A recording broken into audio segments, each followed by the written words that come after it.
warahmatullahi wabarakatuh. Perkenalkan, nama saya Dara Manipa dengan NPM 2413041017 dengan program studi Pendidikan Bahasa dan Sastra Indonesia. Di sini saya akan menjelaskan terkait analisis penggunaan kalimat efektif dalam konten di TikTok. Jadi sebelum kita masuk ke pembahasan, kita harus tahu dulu pengertian dari kalimat efektif. Jadi kalimat efektif itu merupakan bentuk tuturan yang mampu menyampaikan gagasan secara tepat, jelas, dan mampu dipahami oleh pembaca atau pendengar.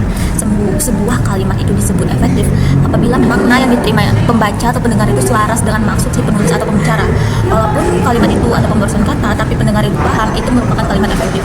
Agar kalimat itu menjadi efektif, maka kalimat itu harus menggunakan kosakata umum dan tidak mengandung banyak konjungsi dalam kalimatnya.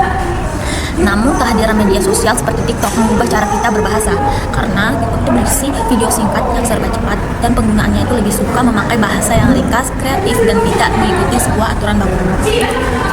Jadi kita masuk ke pembahasan. Data yang pertama saya ambil dari konten seseorang pengguna di TikTok. Dia menyebutkan tetap ngopi walaupun duit tinggal jelibut. Dalam kalimat tersebut merupakan kalimat efektif karena kalimat tersebut maknanya itu yang ditangkap cukup logis dalam konteks bahasa gaul. Maksudnya itu seseorang tetap minum kopi meskipun uangnya itu tinggal sedikit. Jelibut itu bisa dipahami Rp1.000 dalam bahasa gaul di TikTok. Namun secara formal maknanya itu bisa dianggap tidak logis karena jelibut itu bukan istilah baku dan tidak itu dapat menimbulkan salah tafsir bagi pembaca yang tidak familiar dengan istilah tersebut. Kalimat tersebut kurang cermat. Kata tetap itu tidak baku seharusnya tetap, kata ngopi itu tidak baku seharusnya minum kopi, kata duit itu tidak baku seharusnya uang, kata jelibut itu bahasa slang yang tidak dipahami semua orang. Meskipun demikian, bagi pengguna TikTok atau media sosial, kalimat ini mudah dipahami dan tidak ambigu, sehingga kalimat ini menjadi efektif apabila makna yang ditangkap oleh seseorang pengguna di TikTok itu paham dengan maksud dari konten tersebut. Selanjutnya, pada data yang kedua, saya ambil dari sebuah komentar di TikTok. Dia menyebutkan gue be like yang selalu wacana karena pada nggak ada waktu. Nah, pada kalimat tersebut merupakan kalimat efektif karena kalimat tersebut makna yang ditangkapnya itu cukup logis dalam konteks bahasa gaul di media sosial, namun kurang logis dalam bahasa formal. Kata be like ini tidak baku dan tidak umum dipahami, sehingga struktur maknanya itu bisa membingungkan bagi pembaca yang tidak mengenali kata tersebut. Kalimat tersebut kurang cermat karena beberapa kata itu tidak baku, seperti pada kata gue seharusnya saya, be like itu maksudnya kelompok, tetapi makna slang ini tidak jelas bagi semua orang. Jadi semua orang itu mungkin tidak tahu sebuah kata tersebut, tetapi penggunaan di media sosial seperti TikTok itu sering sekali menggunakan kata tersebut dan tidak menimbulkan salah tafsir bagi orang yang tahu slang tersebut. Atau wacana itu bermakna rencana yang tidak terrealisasi karena seharusnya karena enggak, seharusnya tidak. Meskipun begitu, kalimat ini tetap komunikatif dan mudah dipahami dalam konteks percakapan santai di TikTok. Jadi walaupun demikian, dengan orang itu menyebutkan begitu, tetapi orang itu paham dengan penulisan dia, itu menjadi kalimat efektif.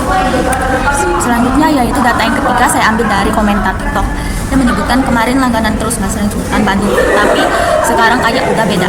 Kalimat tersebut tidak efektif karena tidak ada keterangan jelas apa yang beda, apakah rasanya, apakah harganya, atau kualitasnya. Kalimat tersebut kurang cermat karena banyak kata baku seperti kata kemarin, seharusnya kemarin, terus seharusnya kemudian, seharusnya tetapi, sekarang, bentuk bakunya sekarang, kayak bentuk bakunya seperti udah, seharusnya sudah. Kalimat ini kurang sepadan juga, tidak ada subjek yang jelas siapa yang berlangganan. Seharusnya penggunaan kata yang benar yaitu saya kemarin berlangganan